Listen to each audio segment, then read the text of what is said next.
We are in Parashat Vayigash, and we are in the midst of this soap opera parashot.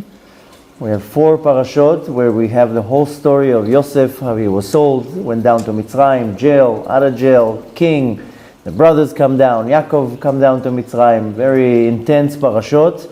They're very attached to each other. I don't know if you listened yesterday to the reading of the Torah, but it ends in the middle, literally like a series, and you're stuck in the middle. What's going to happen now next week with Benyamin and action? But nevertheless, so much what to learn from these parashot.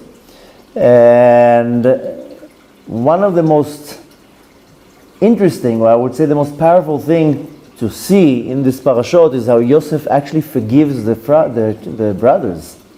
I mean, each and every one of us, guarantee, no questions asked, if it was the other way around, neither one of us will forgive the brothers. We would take all our power as a king and throw them into jail and throw away the key.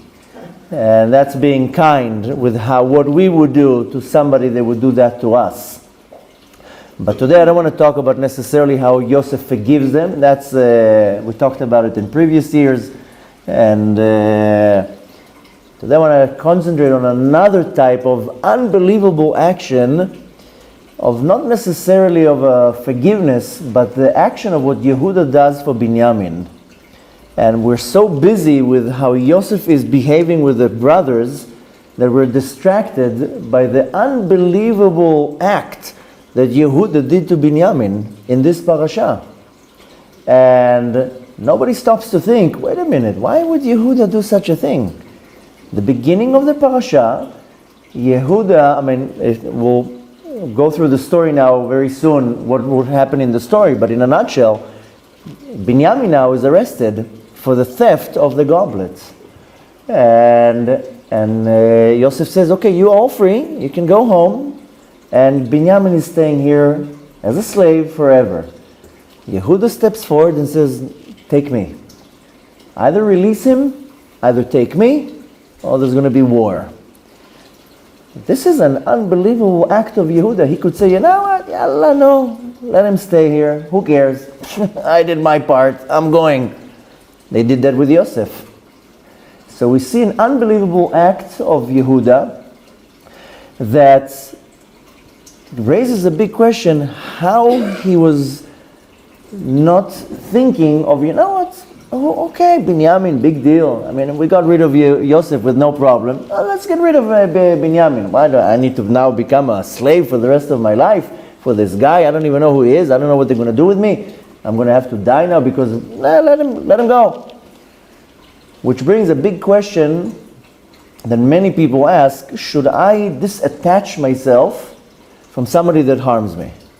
And then many people ask that question. Somebody does something bad to me. Should I just cut all ties and say, thank you so much, you go your way, I'll go my way? And in not all cases, that's the situation, that you say goodbye to somebody. Not only that, is that even possible for us as a nation, as a Jewish nation, that we can disattach ourselves from other people? And I say, I don't like you, I don't want you in my life. I don't want to have anything to do with you. So we see here an unbelievable story that we don't see any type of a story like this in the entire Tanakh, of the connection between Yehuda and Benyamin. This is a connection of a guarantor here. Most people, when it comes to be a guarantor, push comes to shove. Thank you so much. I'll see you later. And Yehuda gave a guarantee, even though we're going to learn today that the guarantee has to do with this. According to the guarantee that Yehuda gave Yaakov, he had no reason to go and save Benyamin. The guarantee was to watch over him during the journey. That's it. You have to read the text very clear. If you remember last week, we're going to go through the story a little bit to remind us. But nevertheless, the guarantee was not for Benyamin in Mitzrayim, was in the journey. And we want to understand what causes Yehuda to jump forward and to say to Yosef, take me, don't take him. Wasn't it like a justification? Wait. Patience is worth gold. So we want to know what causes Yehuda to fight for Benyamin? Now very quickly, we'll go quickly about the story that... excuse me? He said something about the goblet. Yeah, wait. See, I told Tzipi, patience is worth gold. So the story goes very, very quickly that Yosef is sold by his brothers to the Ishmaelim, to the Egyptians. He comes to Mitzrayim. He works for Potiphar for 1 year. He goes to jail. He sits in jail for 12 years. He comes out of jail, becomes king. Now there's a famine. Everybody comes down to Mitzrayim. The tribes come down to Mitzrayim. Right away he recognizes them. He decides to trick them. He has a whole plan. We're going to talk about this plan, by the way, why Yosef is doing that. Why can't you just say, either I forgive you, let's move on, or I don't forgive you? Why this whole show? Suddenly it becomes a whole production here. But nevertheless, part of the production is that he says, no problem. He starts asking them questions. They tell him that they are all sons of one father. There are 12 kids. There's a young one. And he says, okay, bring me the young one. I want to see the young one. And he arrests Shimon. He lets everybody go back to their home. Of course, they come to Yaakov. They tell him, listen, we have a problem here. They arrested Shimon. He wants this guy. He wants to see the king, the second to the king. He wants to see Benyamin. Yaakov says, I'm not sending Benyamin. I already lost one child. And of course, the famine becomes stronger and stronger. At some point, Yaakov says, go back to Mitzrayim. And Yehuda says that we can't go back to Mitzrayim. The guy said, if we're not coming back with Benyamin, he's not going to even accept us. And of course, Benyamin is precious to Yaakov. Yaakov says, I don't want you to take Benyamin. Maybe something's going to happen to him on the way. Yehuda says, listen, I will guarantee that I will guard him on the way. And they go back down to Mitzrayim. Yosef sees Benyamin, and now he gathers them all in a nice fancy meal, and he gives them the food that they bought. They all leave in the morning, and what do you know? They send, it was Menashe, the son of Yosef, that was sent to catch them. This is all, we read that last week. They're all on the way, they're leaving. And Menashe comes with his goon squad. He's the messenger of Yosef. And he says, whoa, guys, stop. We have a serious problem. What's going on, Mr. Menashe? He says, listen, my father, he has a special goblet. And this is the goblet where he looks inside and he sees the future and he sees all sorts of secrets. And this is a very unique goblet. This is not just some... piece of metal that you do kiddush on, and it disappeared. And needless to say, he's very upset, and you were the last ones who ate with him. Us? Why would we do such a thing? And he lines them all up. Of course, Menashe doesn't come there with a secretary. He comes with, I said the goon squad, but he's coming with soldiers. And right away they take down all their loads, starting looking through the bags. They start with the oldest one on purpose, and slowly, to make a whole drama out of it. Then they come to the last one, to Benyamin, and what do you know? That famous goblet is in the bag of Benyamin. Right away, he gets put in the handcuffs. You have the right to remain silent. They throw him into the police car, and they take him back to Mitzrayim. Now the stunned brothers are, oh my gosh, what's going on here? And of course, they all run down to Mitzrayim, and they start talking. So Yehuda approaches, and he gives a touching, like a lecture, not a lecture. He gives him a whole speech, Yehuda. 17 psukim, 17 verses. Yehuda is starting to tell the Yosef the whole story. My father, my uncle, my son, my neighbor, with this, and he took him the other. Gives him a heartbreaking speech. And then he finalizes it with the last statement by saying, listen, don't take him, he's worthless, he's young, I'm strong, he's weak, I'm big, take me. And he's trying to convince him that how much Benyamin has to go back to Yaakov, his father, he's old, weak heart, the other son was taken. Yehuda is saying, I'll do anything, just take me instead of him. But then he gives him the last sentence by saying, but if you don't let him go, or if you don't take me instead, I'm going to destroy you. There are three options here, Mr. King. You release him, you take me instead, or I'm going to destroy Mitzrayim. How do you know that we said that? How do we know that Yehuda threatened? Because it says Vayigash Yehuda. What do you mean Vayigash? Vayigash means that he approached, but you're already there. What do you mean he approached? Yehuda stepped forward in a gesture that I'm going to destroy you. The Midrash says that he banged on the floor with his leg and the entire Egypt was shaking. And Yehuda was saying to the brothers, go and look around to quickly how many cities are around here. They told him there are 12 cities. Yehuda said, I'll take 3, you take 9. We're going to destroy this whole place. Now, if you remember, Shimon and Levi went into Shechem and destroyed the whole place, 2 guys. What are they going to do now? 9 brothers? 10 brothers? So, the deal was, Yehuda is approaching Yosef and he tells him, listen, these are the options for you right now. Either you let him go and we call it even. Here's your cup. We didn't mean to. Let's call it a day. Or you switch me and Benyamin. Benyamin goes up to his father. I'll stay here. Or I'm going to die here. We're going to take you and Egypt down. And even if I have to die here, I'm going to die here.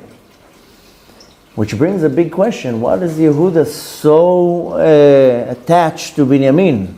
Why is he so willing to die or become a slave forever? Which he doesn't know who's he going to become a slave to. They don't know if Yosef is a nice guy or not. He might be now the slave for the rest of his life. What causes Yehuda to be so attached to Benyamin? And why doesn't he want to let go of Benyamin? Now, if you remember, many people say, hey, but he gave a guarantee to Yaakov. He says, I'm be the guarantor that he's going to be safe.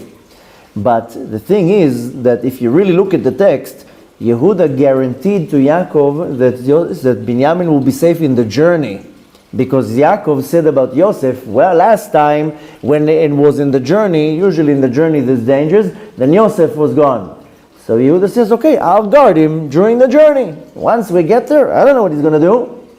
If he walks into a casino and loses his money, I have responsibility over his money. He's a 30-year-old boy. I have responsibility to him. I'll guard him that nothing's going to happen to him on the way. So if this is the case, and Yehuda doesn't have such a strong guarantee on Benyamin, where is this connection coming from that Yehuda is willing to die, he's willing to be slaved, he was willing to do anything just for Benyamin to be released? Now, the Midrash says that when Yehuda was talking with Yosef, he was trying to convince him, why do you need this little boy? You want him as a slave? Look at me, I'm a strong guy. You want him as anything you want him. I'm much better than him. Why would you settle for him? I'll do the job. More than that, then Yehuda was pretty obvious and pretty straightforward by saying, and if you don't, there's going to be war. I'm going to go to war with you. And if you want, go on my Facebook page and you'll see my last posts that we did, and you see that we're pretty powerful. And if we go to war with you, we'll destroy you. We are the sons of Yaakov. Don't think you're messing here with a bunch of farmers here. And Yehuda is concluding it by saying to him, Mr. King, I understand of the situation, but I am concluding this encounter with 3 options. Either you let us go, either you take me instead of Benyamin, or either there's going to be war. Now, when you're really thinking about it, Benyamin was caught on theft. Now, imagine now, chas v'shalom, somebody in your family is caught on theft. And all the newspapers, everybody knows that your brother stole something. That's embarrassing for the family. You're like, people telling you, is that your brother? Well, it's a different mother. I don't know him that well. I think he's adopted. I'm not sure. It's embarrassing when I'm not talking when somebody's getting caught stealing a candy. He goes down for something big. It's embarrassment for the family. And here you see that Benyamin is caught. Right away they put some pictures on Instagram that everybody will see that it's Benyamin. And it's pretty embarrassing now that your brother is a thief. Why are you protecting your brother that he's a thief? And not only that, you're willing to take responsibility instead of him. It's unbelievable when you see this connection between Yehuda and Benyamin. When you think about it, okay, so they're brothers. But they proved before that even with Yosef, they got rid of him in a second. Now it says in the Midrash that Benyamin was caught as a thief. And there's a very interesting explanation here. There's a special book, a real unique book. It's called Panim Yafot. Panim Yafot is a pretty face, but the name of the book is called Panim Yafot, written about 200 years ago by a great Rabbi Pinchas Horowitz. He was one of the greatest students of the Magid from Mazrij. Very unique individual. And in this book, he gives an explanation that he says, even though Yehuda gave a guarantee to Yaakov that I'm going to take care of Benyamin, he says he took guarantee about Benyamin to be safe, but he's like, I can't guarantee that he's not going to steal. Or I'm going to tie his hands. I'm going to be on top of him like a hawk. I'm going to guarantee that he's safe. I'll be his bodyguard. I'll make sure that I'm constantly having my eye on him. But he's a big boy. I can't guarantee that he's not going to steal. And the thing is that deep down inside, after this whole situation, Yehuda knew that Benyamin didn't steal it. Even though it says in the Midrash that all the brothers, they thought that Benyamin really stole it. And they said, listen, he has a record. And he's a thief. And you know where we see this record? Look at his mother. His mother's also a thief. I mean, they had an issue with Rachel, especially with Rachel's boys, both with Yosef and with Benyamin. And they said, listen, the mother is a thief. The son is a thief too. Why is the mother a thief? So if you remember when they went out of Haran, she stole the idols of Lavan. Now they said, okay, the apple doesn't fall far away from the tree. He stole too. He saw a nice piece of goblet. Ooh, maybe I can put it on eBay. I don't know, maybe I'll get a nice little fortune from that. So more than that, even if they wanted to look at him and judge him in Kav Zchut, Rachel wasn't a thief. She just took away the idols of her father. So they said, okay, maybe Benyamin also thought it's an idol that this king is using. It was not a little piece of silver. Obviously, it was something special, this goblet. Yosef was pretending that he sees futures through this goblet, and when he sat them down for the meal, he sat them down in the order by the age. And they're all like, wow, how does he know? How do we know? We're talking here about 11 people. And you know the age perfectly? He sat them perfectly by the age. So he was pretending that he has some voodoo powers through this goblet. So they said, okay, maybe this goblet is something with some idol worship. And Benyamin saw it and wanted to get rid of it, bring it back home and burn it like you burn idols. So nevertheless, the Midrash says that brothers actually thought that Benyamin is really a thief. And I'm like, you really want us to protect the thief? But Yehuda says, no, I know he really didn't steal it. I know that. Now, when you're looking at this story, you ask yourself, why did Yehuda do this action? Why did he go to this length to protect Benyamin so much? What is this guarantor the guarantee between them? So, we know that as a nation, we are guarantors to each other. Kol Yisrael Aravim ze bazeh. We get punished all together. We get blessed all together. Barchenu avinu kulanu ke'echad. Bless us, our Father, as one.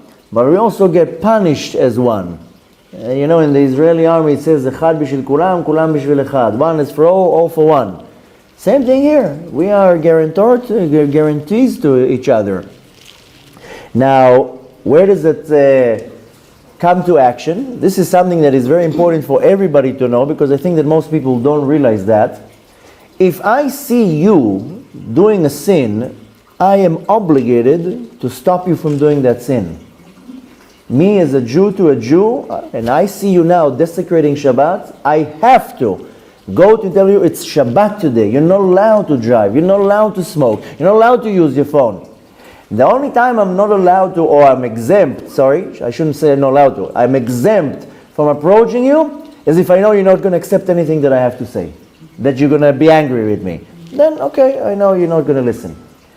But I'm giving one example out of many with Shabbat. If I see you steal, if I see you talk Lashon Hara, if you come now and tell me some juicy gossip about somebody, whoa, I don't want to hear it, and Brother said, you're not allowed to say it. This is something that most people don't do, but also don't realize that. If you see somebody sin and you don't say anything, you are just as guilty. It says in the Torah, "Lo ta'amod al dam re'echa." You're not allowed to see your brother sinning and not to say anything. What, are you standing from the side? You're ashamed, you're embarrassed. And don't think for 1 second that you're not going to hold any responsibility for that.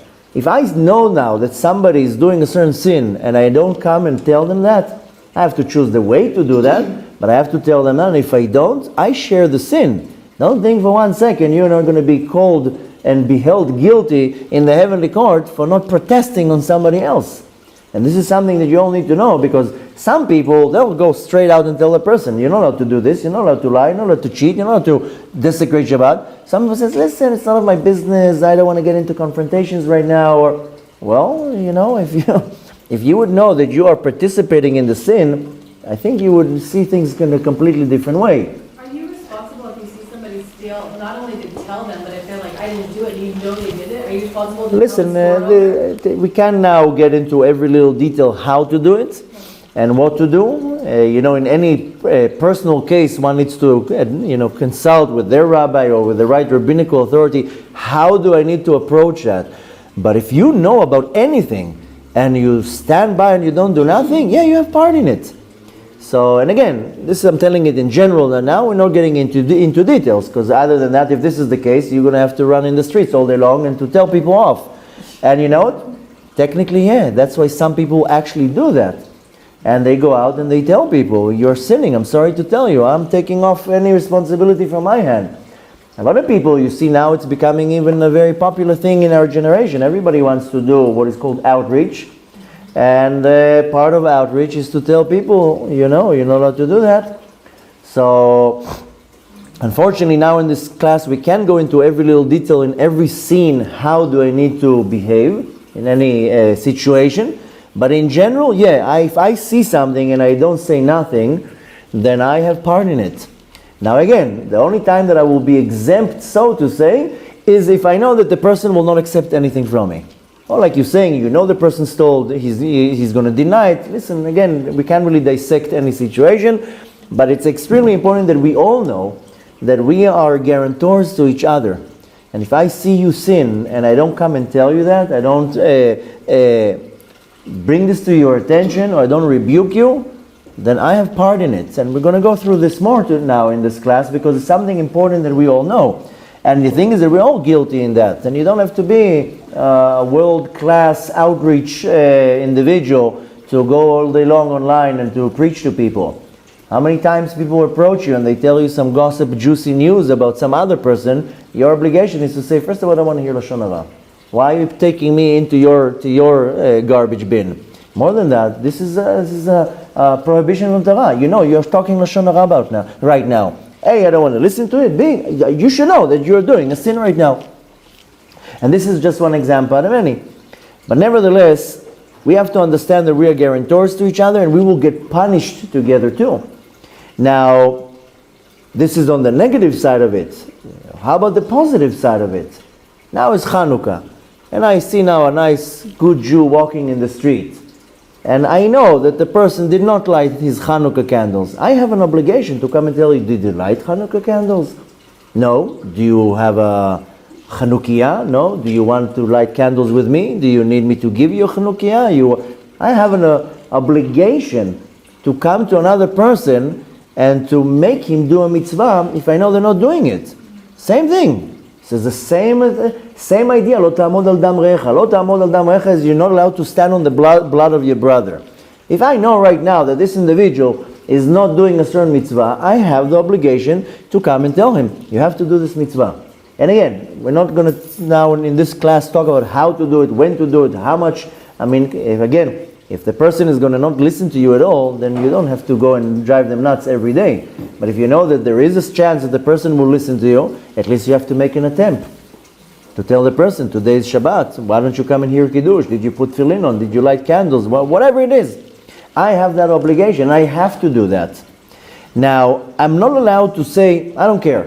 I don't mind. It's none of my business that person is not observant right now, or this person didn't do that. You're not allowed to say, it's none of my business, I don't care, it's not my problem. I mean, it's the easiest way to do that, but you're not allowed to do that. Now, I heard once a story, not too long ago, just will will emphasize what I'm trying to say, that there was once a rich individual. I heard the story from the son. I heard it kind of like a first hand.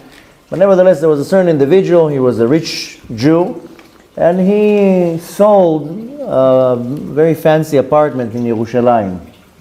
And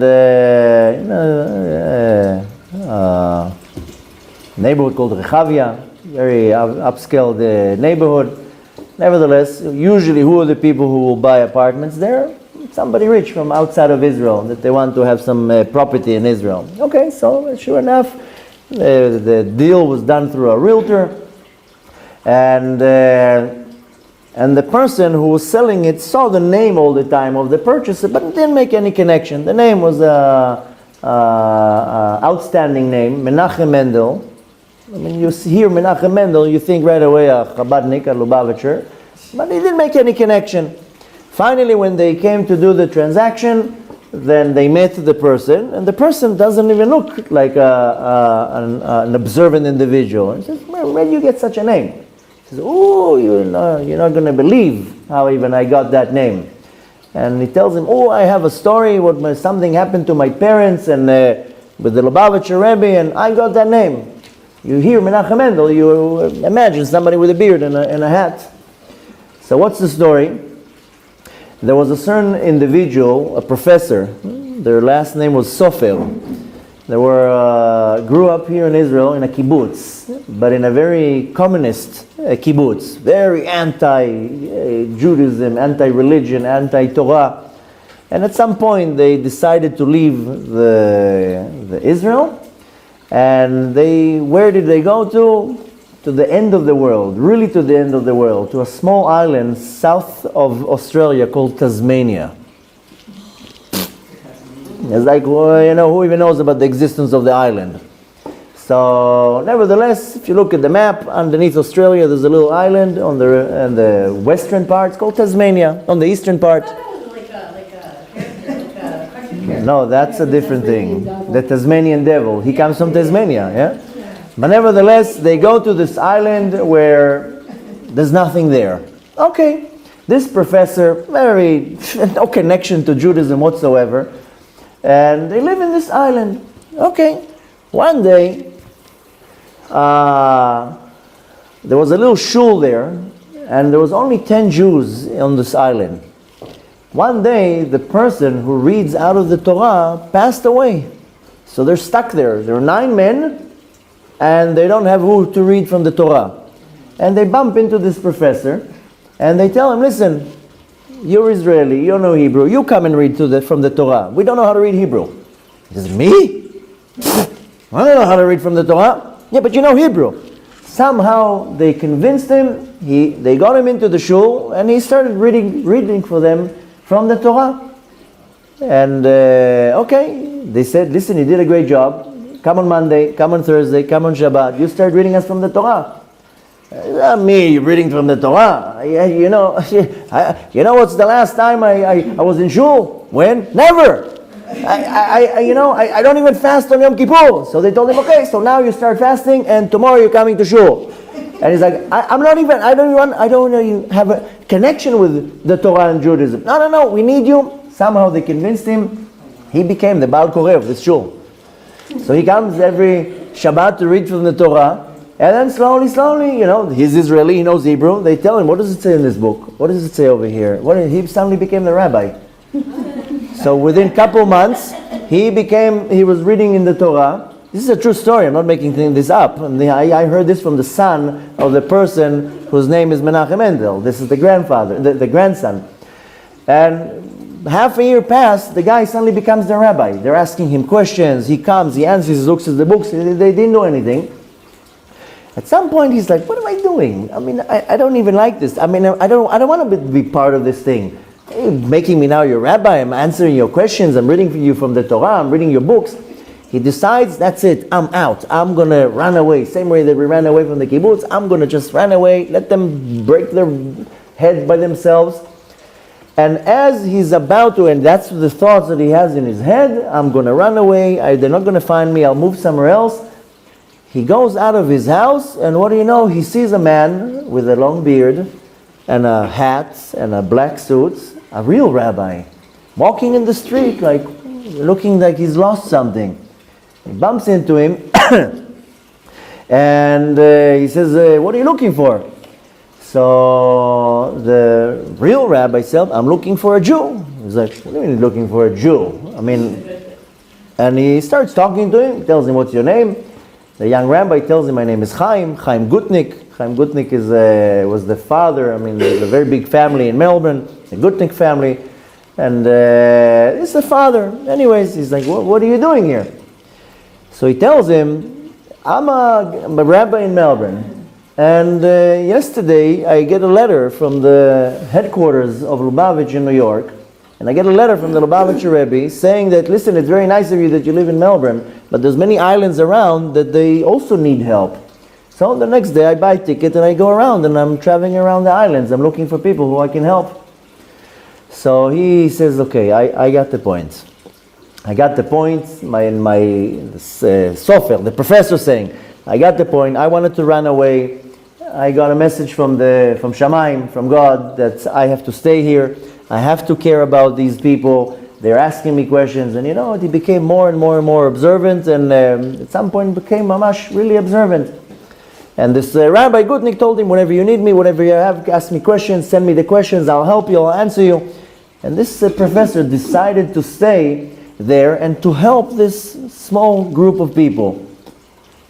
And later on, of course, the child got the name Menachem Mendel. It doesn't even, it's not even so Torah observant. You would think that you would see a Lubavitcher, you see a not such an observant Jew. But nevertheless, the point of the story is that we are all attached in a covenant as a nation. We all are here for each other. This professor, he got the point. He wanted to run away. He's like, me in Torah, me reading them from the Torah and answering their questions because I know Hebrew, so what? He understood that he has to be there to help them. He has to be there to serve them, even though he doesn't want to do it, but they need it. He understood that it's not about him. And he stayed there, and by default, he became more observant. The story is coming to telling us that we have to understand that we have a covenant between us, a very strong covenant, that we didn't invent that.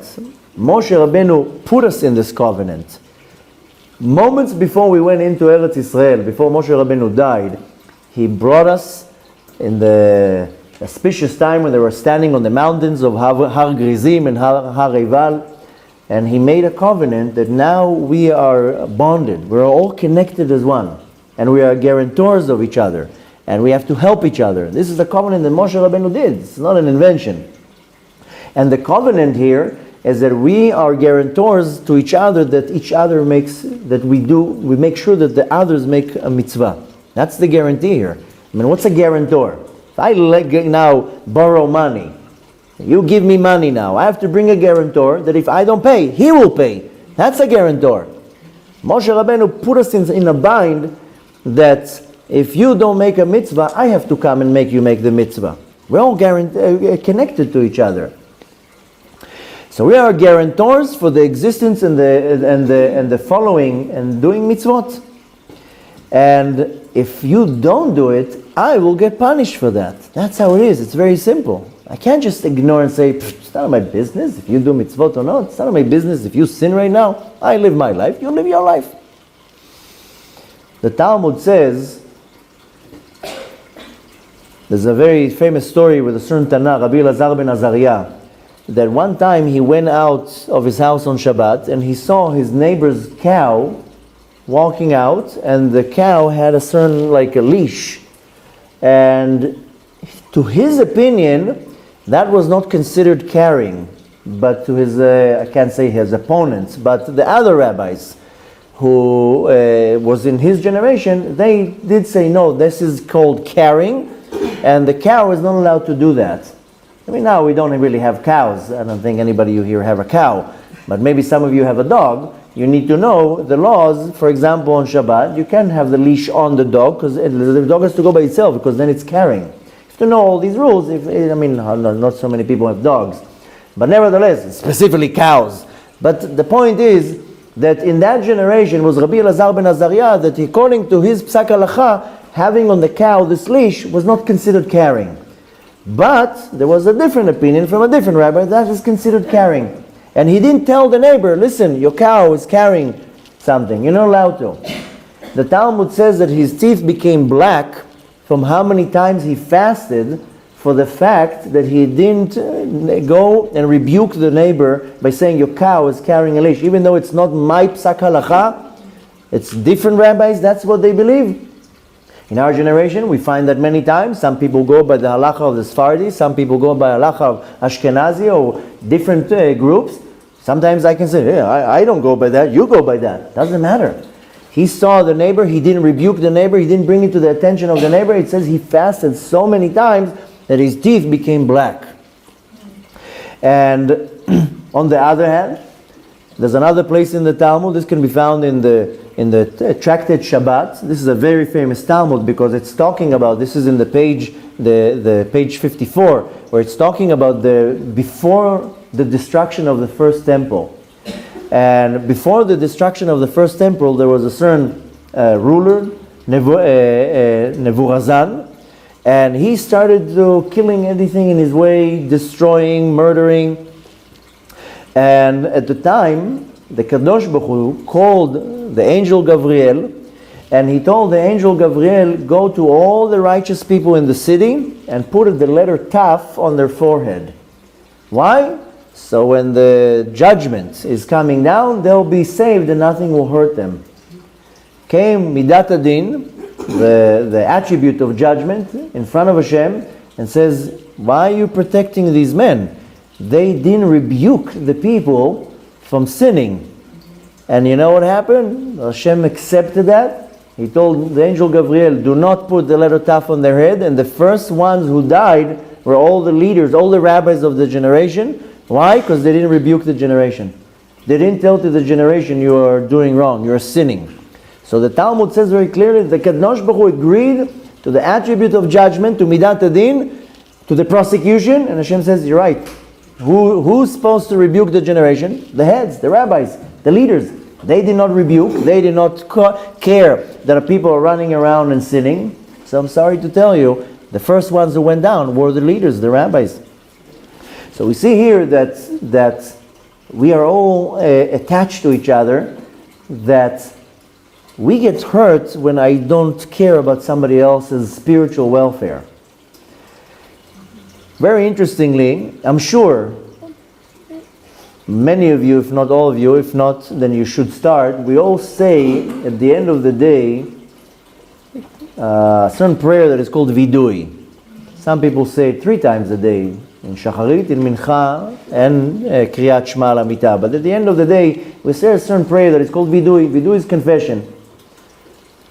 I don't know if you ever asked yourself, doesn't it seem to you a little bit weird that we're saying it in a plural way? Ashamno, Bagadno, Gazalno. That's plural. I should say Ashamti, Bagadti, Gazalti. I have sinned, I have lied, I have embezzled. Why am I saying it plural? Ashamno, we all sin. Bagadno, we all went against Hashem. Also when we say Al Chet on Yom Kippur, right? Everything is plural. Plural. Why are you saying plural? Why you lied? I now have to say I lied. I didn't lie. Why am I saying we all lied? Rabbi Chaim Vital was the great student of the Ari HaKadosh, and it's brought down in one of the famous books of the Ari. I mean, the Ari really didn't have books. It's Rabbi Chaim Vital that wrote everything. But in a book called Shara Kavanot, and he touches that. And later on, many other books also were stopped on this great question. Why am I saying Ashamnu Bagadnu in plural? I should say Ashamti. Ani Ashamti. Ani Shikarti. I did this. The Arizal explains something very, very powerful. And he says the reason why we do that in a plural way, because we're asking forgiveness for the entire nation of Israel. When I say Bagadnu, Gazalnu, Shikarnu, I'm saying sorry now for everybody. I'm saying sorry for you. Even though I didn't do it. I was fine today. I didn't lie today. I didn't steal today. I didn't say Lashon Hara today. But I'm still saying sorry for everybody. For the entire Klal Israel. Because maybe you forgot to say it. Maybe you forgot to say it. Maybe so-and-so, Moshe from the market, doesn't even know that he has to say it. So I have to say it for him. Comes a big question here that at this point you might be already asking yourself, why do I have to be punished for your action? You did an action, I have to be punished for that? That's what my kids ask me, because when one kid doesn't behave nice, nobody gets the candy. But he did it! Sorry to tell you. One for all for one. But he did, he started. So my kids... Yeah, not only that, we ask ourselves, why do I have to be punished because you did a sin? That's not fair when you're thinking about it. So we presented here with two questions, going back to where we started. A, why Yehuda felt such a strong guarantee to Benyamin? Where is it coming from? He didn't promise to Yaakov anything but to guard him on the way. The second thing is what I just said. Why am I punished for the sin of somebody else? You lie and I have to be punished for that. That makes sense to me. I don't like that rule. Okay. It says in the Talmud, in Tractate Gittin, page 37, that when Moshe Rabbeinu made this covenant, this brit, then this can be found in Parashat Kitavo, right before we went into Eretz Israel. In this covenant, Moshe Rabbeinu attached us together. Now comes here a very big question in halakha. Imagine now, not too long ago was Rosh Hashanah. Imagine now I'm in a shul, I hear the shofar, and imagine now I am the one who blew the shofar. I said the blessing, Asher kishanu b'mitzvotav v'tzivanu lishmo kol shofar, and I heard the shofar, and then I go out to the street, and then I see a nice Jew walking in the street, and I ask the Jew, have you heard shofar today? No, I didn't. Do you want to hear shofar? Yes, of course, why not? I want to do a mitzvah. Am I allowed to say the bracha, Asher kitshanu b'mitzvotav v'tzivanu lishmo kol shofar, and to blow the shofar for him? I already said the bracha for myself. I already heard the shofar. Am I allowed to say again, Asher kitshanu b'mitzvotav, that you commanded me in your mitzvot? So no, this is once a year. Friday night, somebody is late for the meal. They didn't hear Kiddush. I already did Kiddush. I already heard Kiddush. Am I allowed to say again the Kiddush? For you to hear it because you didn't hear it? Of course I have to. Of course I can. And it's not only with the Kiddush and not only with the shofar. It can be Havdalah and it can mean anything. If you didn't hear it or do it and I can do it for you, of course I have to do it and I can say the blessing, and there's no problem with saying a blessing for vain. What's the common sense here? I already did the mitzvah. I might have to do it twice. It's your problem. You were late. You didn't hear. You do it yourself. What's the common sense here? That I am obligated in your mitzvot. I'm a guarantor. You're not paying, I have to pay now. That's a guarantor. So you didn't do the mitzvah, now I have to do the mitzvah. Therefore, I have to say the bracha again. I have to do it so you can listen to it. So really, when you're going back to the question of Yehuda, what's going on here with Yehuda and Benyamin? Well, why did Yehuda needed such a connection with Benyamin? this thing behind it. If the Torah is telling me the story, must be that there's a very strong message that I need to know. So before we go to the explanation, we're going to take a little detour for what we said in the beginning of this class. What does Yosef want from them? What is this whole production? Why is Yosef now pretending, you're upset with them, throw them to jail? Why are you now making a whole show? Bring me the younger brother, I'm going to arrest Shimon, you go, come back, sit them nice in a meal, send them out. Now you pretend that Benyamin now is a thief. Why are you making this whole thing? The reason why Yosef does that, when you're really looking at the story, what is he doing? He's framing Benyamin. Why dafka Benyamin? That's your favorite brother. He didn't do anything to you. He didn't even participate in the selling of Yosef. He's your real brother from the same mother. They also looked alike. Benyamin and Yosef were really attached to each other. We read last week that Benyamin had 10 boys and he named all his boys after Yosef to remind him about his brother. Not the name Yosef, but different names. And he says, this name to remind me of my older brother, this name like this and like that. Why are you putting now a conspiracy on Benyamin? Do it on Shimon, do it on Levi, do it on somebody else. What's this plan that Yosef has here? Yosef has a very unique plan. He's a smart guy. What is this plan of Yosef? Rambam, Maimonides says, how do you know that when you do tshuva that Hashem really forgave you? We're all Baal tshuva, right? How do you know that Hashem forgave you? You can be a Baal tshuva for 50 years. Who gives you a guarantee that Hashem forgave you? What makes you so sure that Hashem forgave you for something you did 20 years ago? It's very easy to put a yarmulke on your head and to wear a suit and to, very, very observant right now. Okay, now from this point on and to the future, you're good. How about the 40 years before that?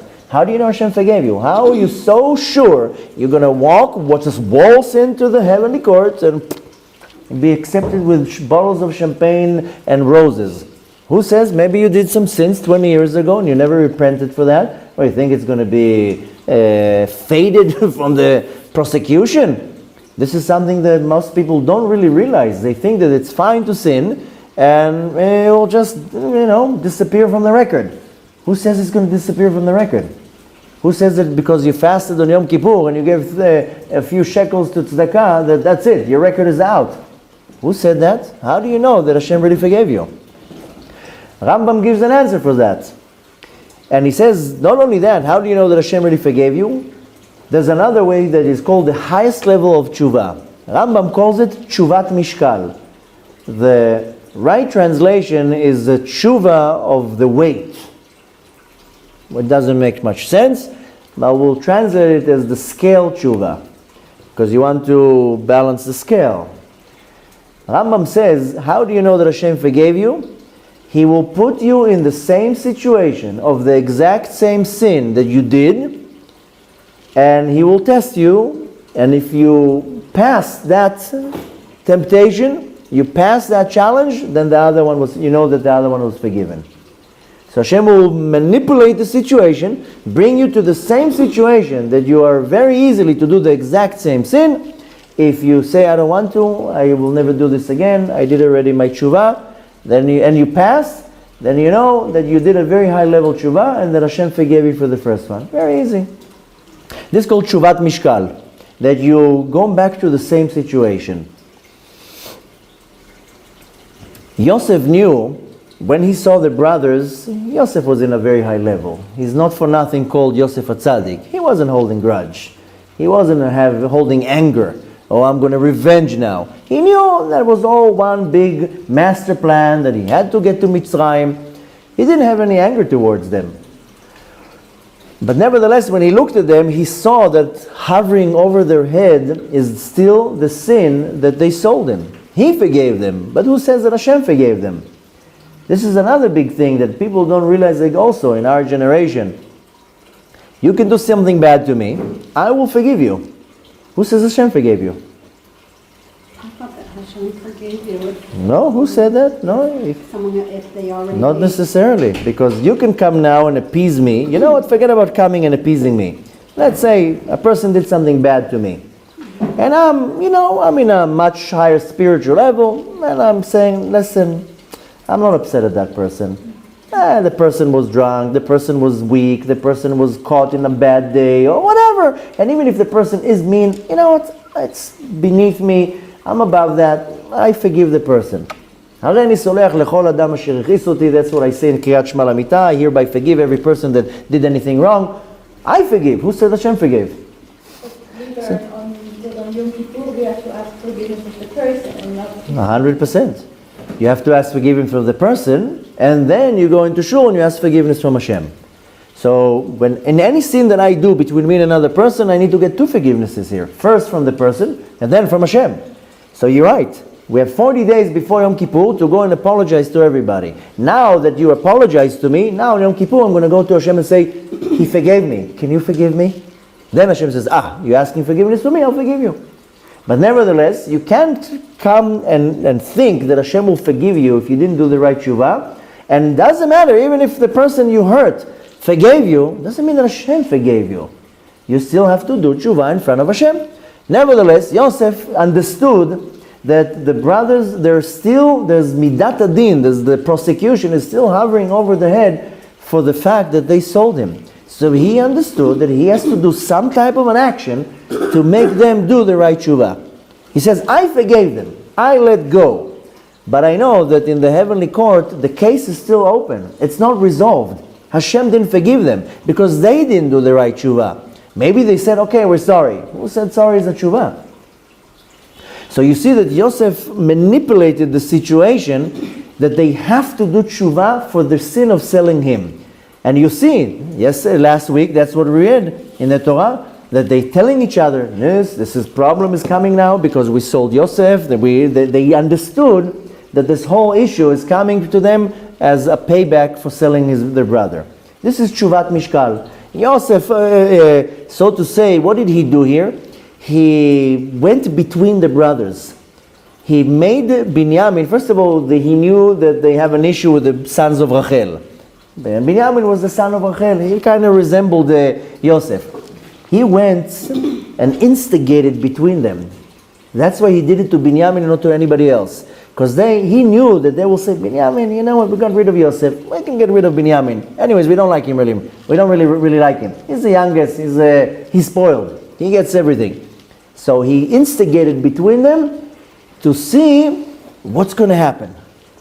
And specifically, he took the son of Rachel. Because he knew that they'll kind of brush him off.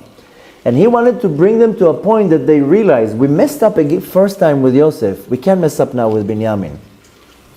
And that's really what he wanted to see between. He wanted them to do tshuva. That's what Yosef did. He didn't care if he wanted to do any harm to them. He would do it a long time ago. But he says, no, I want them to do tshuva. So that's kind of answering us, what's this whole production that Yosef did? He did them a favor. He wanted them to do the right tshuva, and when they do the right tshuva, now he says, okay, I'm Yosef. Now I can reveal to you. And the whole time he says, I'm not going to do anything to you. I'm fine. Don't worry. You have nothing to worry about. So now to conclude and to answer the two questions that we have. A, what happened to Yehuda? And more than that, why do I have to get punished because you did something? So there's a story that happened with the Baal Shem Tov. Baal Shem Tov stories are usually the best ones to shed some light of the situation. So the story goes that there was one Jew, and he was very wealthy, high status, and so forth.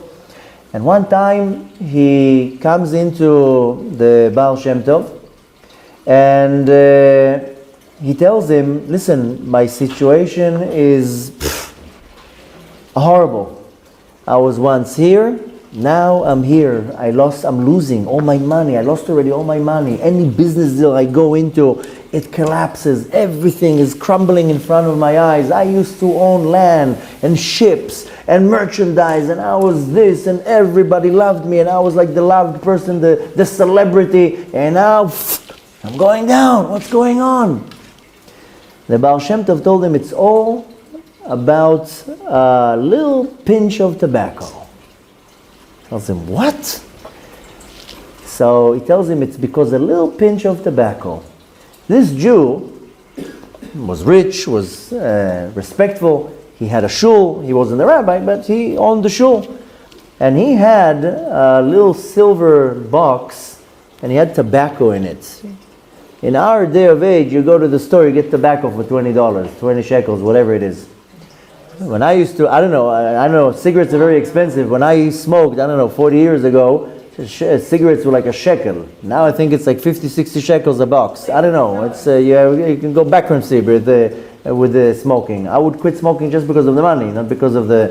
But nevertheless, Baruch Hashem, I already quit smoking 18 years ago. But now tobacco is expensive. Can you imagine what it was 200 years ago to find tobacco, good tobacco? Anyways, the story says that one time he walked into the shul. He sat in the front row. He's the gvir, he's the rich person. Everybody's around him. He pulls out his beautiful silver box. He opens it up and he starts giving people to smell the tobacco.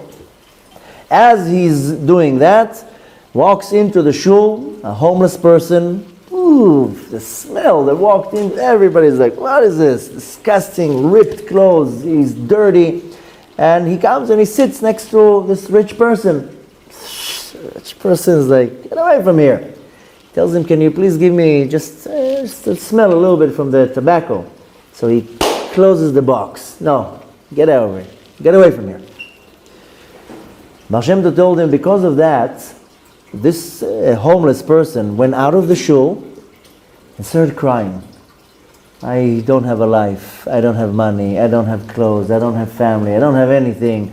What did I want? A little smell, some joy, to get some simcha, some happiness, some nachat on Shabbat, to smell this guy's closing this box in my face.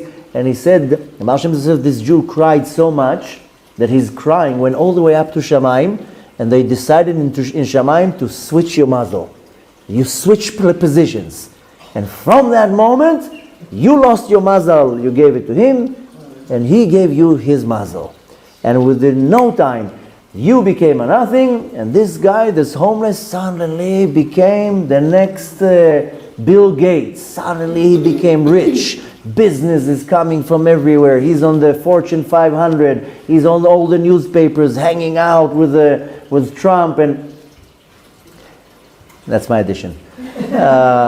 Anyways, he suddenly became this wealthy individual, and the other one lost his fortune. He became a nothing.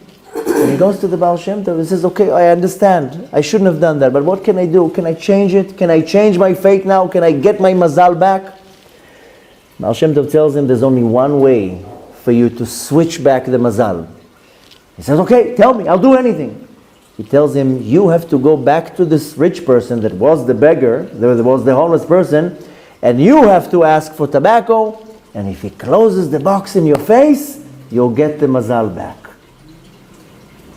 Now, the reputation of this homeless person that became now rich, that he remembered where he came from. So he was the biggest charitable person. Anybody who came to him gave him money, fed them, dressed them. So now the ex-wealthy person, that he's the beggar now, says he's going to be nice. Anytime I'm going to approach to him, I'm going to ask him for tobacco, he'll give me a box. So how am I going to get now for him to close the box in my face? So he's waiting and waiting for the right moment.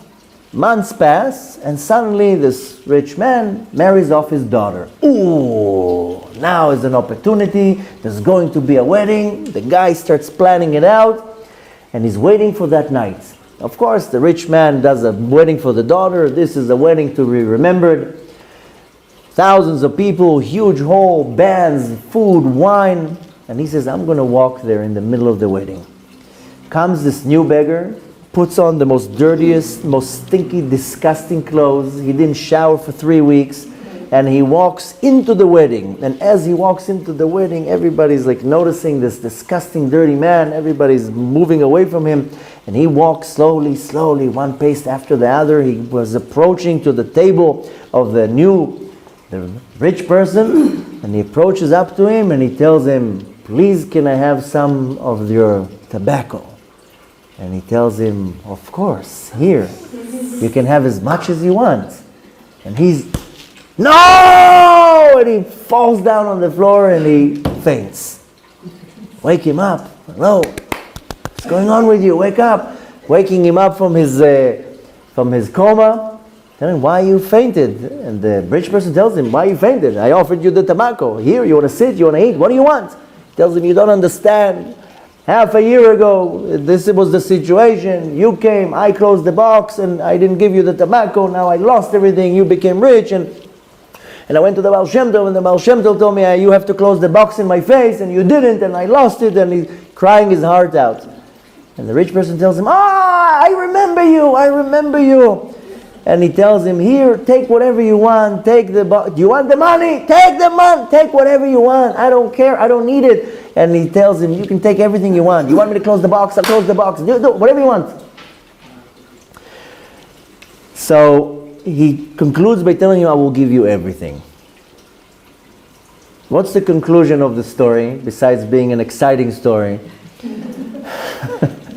Everybody's waiting like, okay, did he get the money back? Did he get the money back? The conclusion is, we have the teachings of Kabbalah. Only Kabbalah can answer such a deep mystery. The answer is originated in the book called Tomer Dvorah, written by the Ramak, Rabbi Moshe Cordovero. Later on, it's also written in many other books of Kabbalah.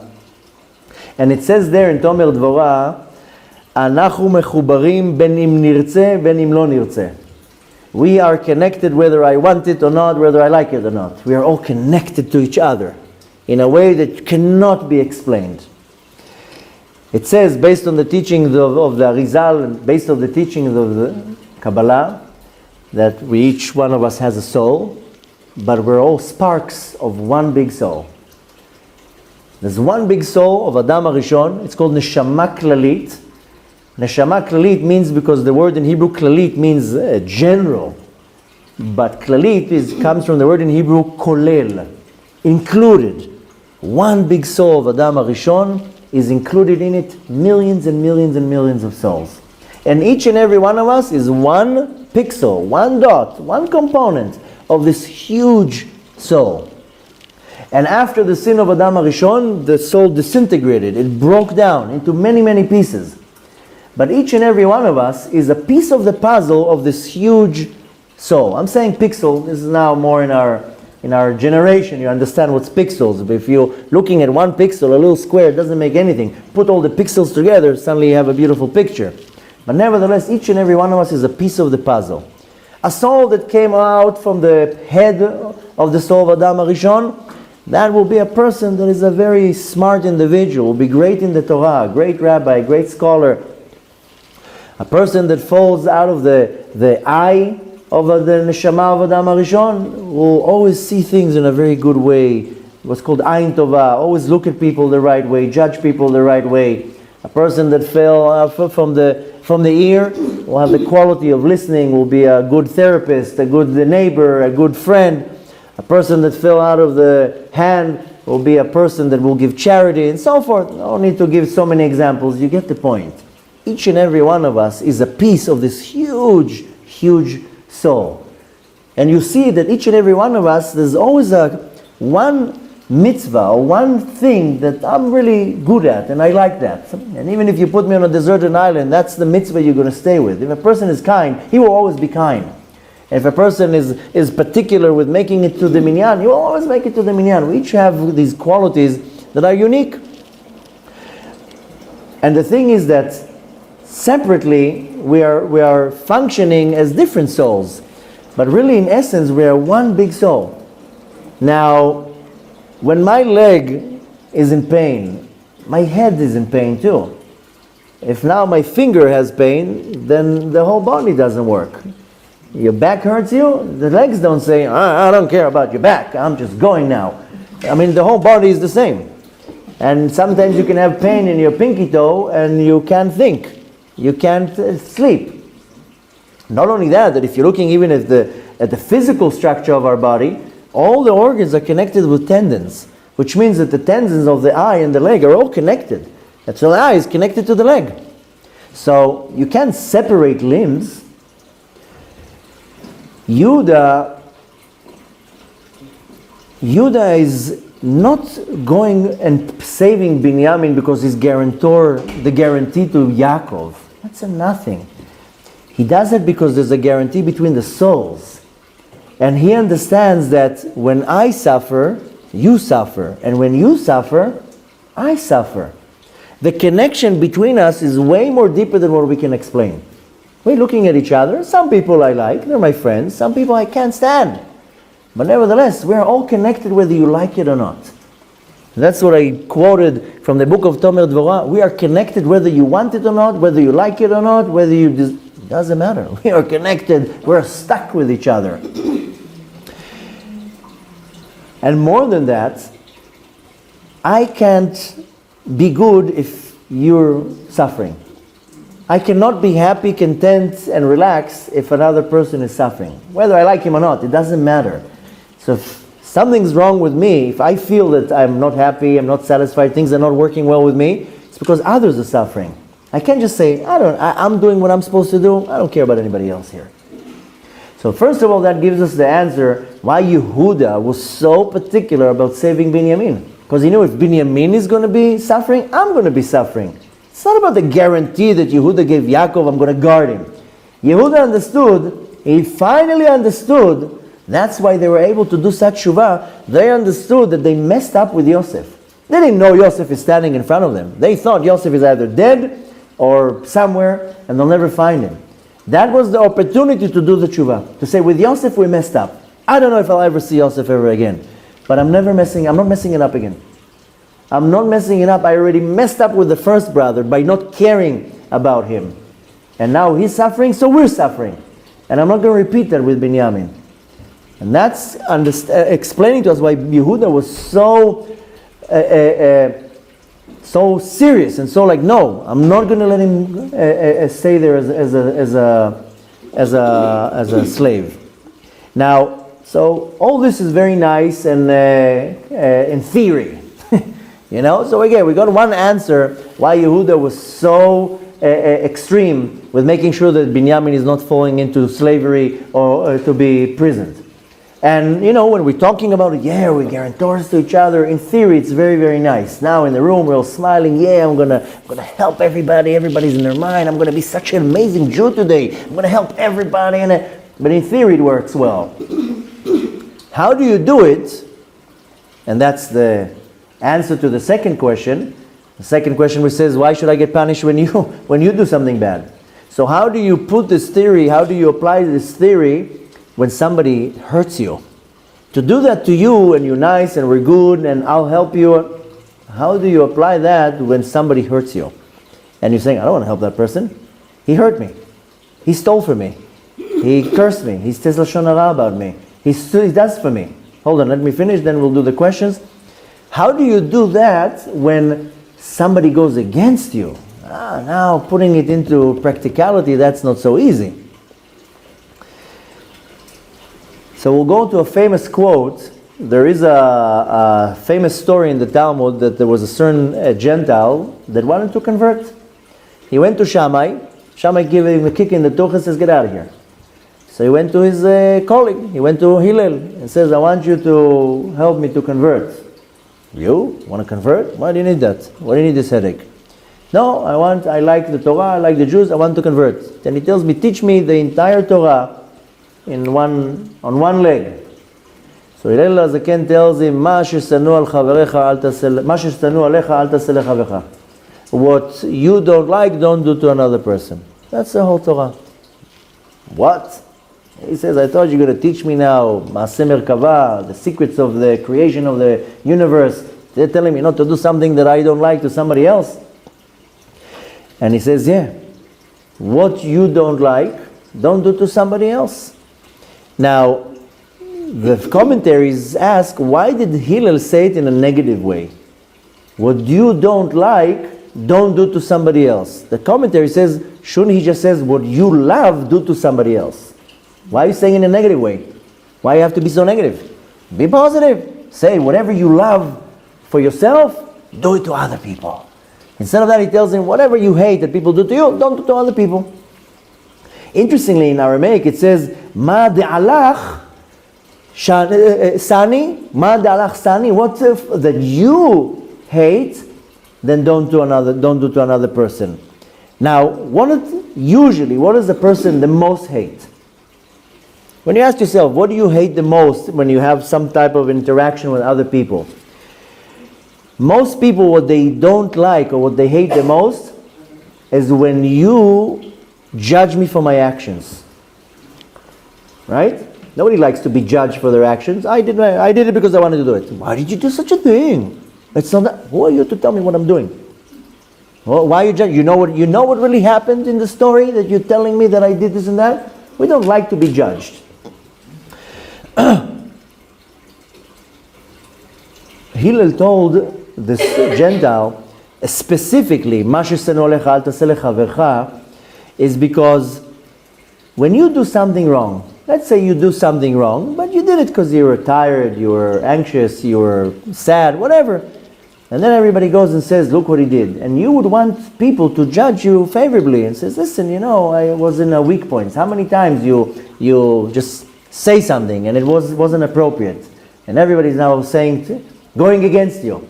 And you're saying, why is everybody against me? That's not fair. Everybody's pushing me to a corner. I was under pressure. I was depressed, whatever. The same way that you want to be judged favorably, so you look at another person and you judge them favorably. And if the person did something to you, then how would you want, we're not angels. We also do bad things to other people. So let's say you did something bad to somebody. Whatever it is, don't need to give an example. And then now he's upset, everybody's upset, the family, the congregation, the neighborhood, the whole community is upset at you. Now you feel like you're being attacked. Wouldn't you want to be judged favorably? Wouldn't you want to be discounted for that action? Wouldn't you want to be treated fairly? Of course you would. How many people say, I don't care? No, you would say, no, why is everybody attacking me? It's not fair. So Hillel says, when you don't like when people judge you not favorably, don't do it to other people. Don't look at another person and don't judge them favorably. Saying in other words, that somebody did something bad to you, don't be so strong to go against them. Maybe they were tired. Maybe they were, hurt. Maybe they were drunk. Just judge them for kav zchut. Judge them favorably. The Mishnah says, somebody does something to you, don't get upset right away. Right away say, you know what, he was in a rush. He didn't mean to. He didn't know that I'm there. Give all the opportunities to the person. It's very easy right away to say, he did that on purpose. No, how many times somebody cuts you in the street and you curse him with every disease that exists in the world. Maybe he's in a rush. Maybe he didn't see you. Maybe he's rushing to the hospital. Maybe he just got a phone call that his house is on fire. So, people do bad things to us. Right away we judge them in a very harsh way. But we do bad things to people. By the way, in case you didn't notice, we also do bad things to people and we want to be judged favorably. Because I didn't mean to. You know what, I was tired. I was under a lot of pressure and I just sent in the wrong thing. Forgive me. Why are you so harsh on me? So this is the whole idea of what you don't like the most, don't do it to another person. You don't like being judged harshly? Don't judge people harshly. Judge people favorably. And you'll see that when you judge people favorably, you'll avoid a lot of confrontation and a lot of problems. And you'll give people the right credit. Then you're able to see that they can come and say, I apologize. I didn't say the right thing. I didn't do the right action. And this is really the way to reach to the true Ahavat Israel. This is the answer to the next question. Why should I be punished because of somebody else? Because the real true Ahavat Israel is to understand that we're now in exile, in case you didn't notice. The first Beit HaMikdash was destroyed from 3 sins: idol worship, forbidden relation, and bloodshed. Since the sin was revealed, then the length of the exile was revealed. They left Yerushalayim and the Prophet told them, you're going to be out for 70 years. 70 years later, they come back to Yerushalayim. The second temple was destroyed from Sinat Chinam. Hating another person for no reason. Since the sin is not revealed, you don't know if I hate you or not. I can smile to you all day long. How are you? How was your day? And in my heart, I wish your head to explode right now. And with a smile. So, you don't know if I hate you or not. I can smile to you all day long. Since the sin is not revealed, then the length of the exile is not revealed. And we're only in exile because of sinat chinam. Don't think we're in exile for any other reason. We have enough mitzvot, we have enough chesed, and we have enough charity, we have enough of everything. In fact, we're not only enough, we have more than we ever had. We never had in any generation so much Torah in the world. How many yeshivot? Thousands of students are learning Torah. How many shuls? How much charitable organizations? How much charity is going on? We never had so much. But why are we still in exile? Didn't we do enough? We already reached all the quotas. We're in exile because of sinat chinam. Don't think that it's any other reason. We're only in exile because people still hate each other. Because he's from this group, and he's from that group, and he's Fardi, and he's Ashkenazi, and he said this, and he said that, and he's successful, and he's not, and he... Only sinat chinam. And don't think for 1 second that we don't have sinat chinam around us. It's so obvious that I don't know how people don't even throw up already from the sinat chinam. People hate each other because how they dress, because which group they associate themselves. It's the sinat chinam is within the religious people, outside the religious people, the left wing, the right wing, and all day long we are fighting between ourselves, and we don't even realize that around us there's millions of our enemies are planning how to annihilate us, and we're busy to fight between ourselves. He said, he started, but he said first. And 30 kilometers from here we have an army waiting to annihilate us. So the only reason why we are in exile is sinat chinam. The people cannot stand each other for no reason. So what? So somebody said something about you. So he's more successful. He has more money. She's more attractive. Who cares? So the only way of really coming to true Ahavat Israel is when I don't judge people the wrong way. That I judge everybody favorably. And I give credit to other people. And I see the greatness in other people. And I see the kindness in others. It's very easy to say, oh, that person is so mean. Why don't you look at all the good things that the person is doing? Oh, he did this and that. Yeah, but he's doing a million and other things that are amazing. Just the other day we were talking about a certain individual. And I told the person I was talking to, says, listen, I know that person did something very, very wrong. I know that. And he did something wrong against me, not against somebody else. But that person is doing amazing things. He's doing mamash amazing things, and I'm ignoring right now that the person did something against me. I'm looking at the fact that the person has very great, amazing things that he's doing. That's the way to look at that. So he did something against me. If he did something against me, it means that I deserve to get the smack in my face. Not too long ago, I think I told you that story already a couple times. I was in the mikveh, and I went with my jacket like that. To take the jacket off, my hand went like that, and somebody stood behind me, and I slapped him in his face.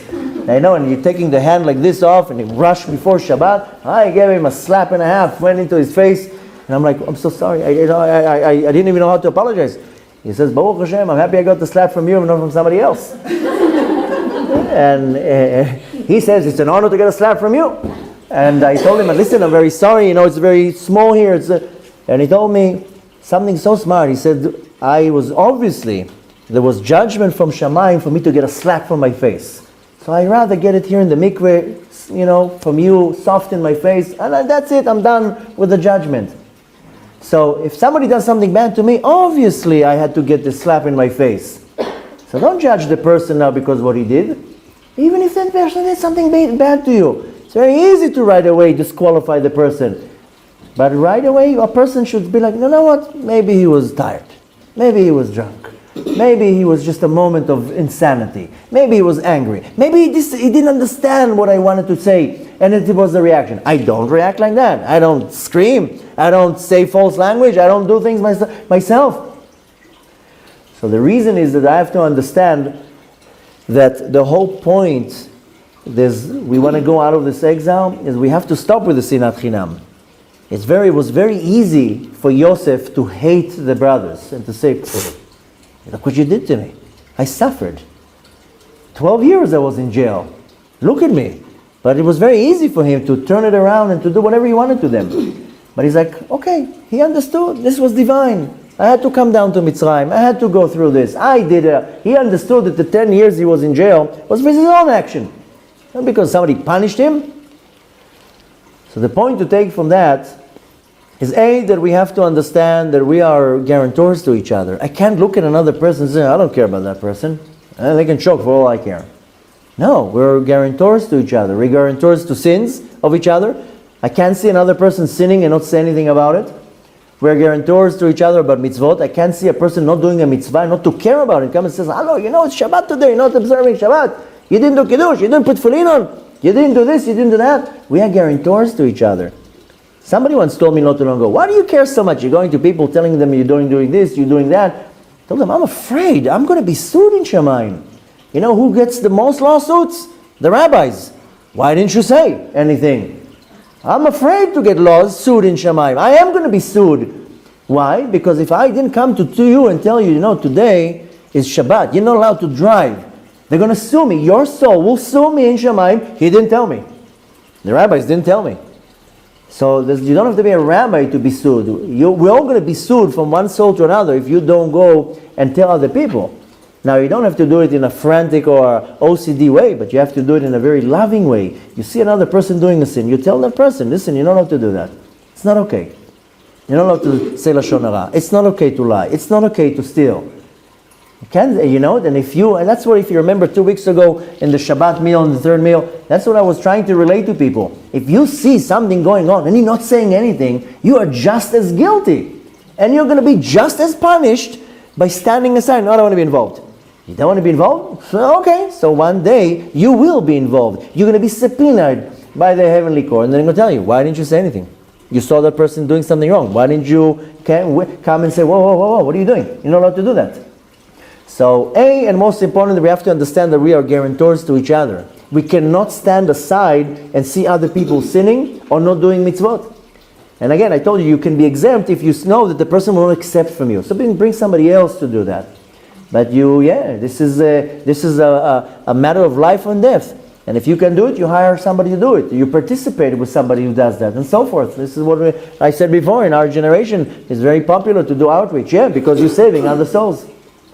But more than that, what we need to take from that is that we are guarantors to a point that I have to not hate you. I have to love you. Doesn't mean that we have to be the best of friends. Doesn't mean that we have to agree on our political views, or you Sephardi and I'm Ashkenazi, or vice versa. Whatever it is, I still have to judge every person favorably, and whatever they do, not to right away destroy the person. Oh, he looked at me the wrong way. That's it. I'm going to now badmouth him for the entire world. And whoa, the person did a little mistake. You don't do mistakes. Wouldn't you want to be discounted for everything that you do? So discount other people. What you do will get back right at you. So the point to conclude from that is that we want to obviously eliminate the sinat chinam between us, because we want the redemption to come, and we want to reach to a point of true Avat Israel. And you only do that when we understand that we're all one. When you understand that we're all one, you start able to apply the idea that I have to actually like you and not dislike you. And chas v'shalom from sinat chinam should be Avat Israel. And if we apply that we have unconditional love to each other, doesn't matter how I look, how I dress, how I pronounce words, who I follow, what I believe in. As long as I'm not doing that, I have to understand that I'm pushing away the redemption, and the more that I am applying Avat Israel, I'm hasting the redemption. As Hashem, I hope from that the Torah will open our eyes to understand that we have to take responsibility for our actions. We have to take responsibility for other people's actions. You have to be a person that says, that rebukes when it's time to rebuke, when you credit when it's time to credit, and not to be so harsh on everything that moves, because look at the mirror sometimes. Sometimes you're worse than the person you're judging.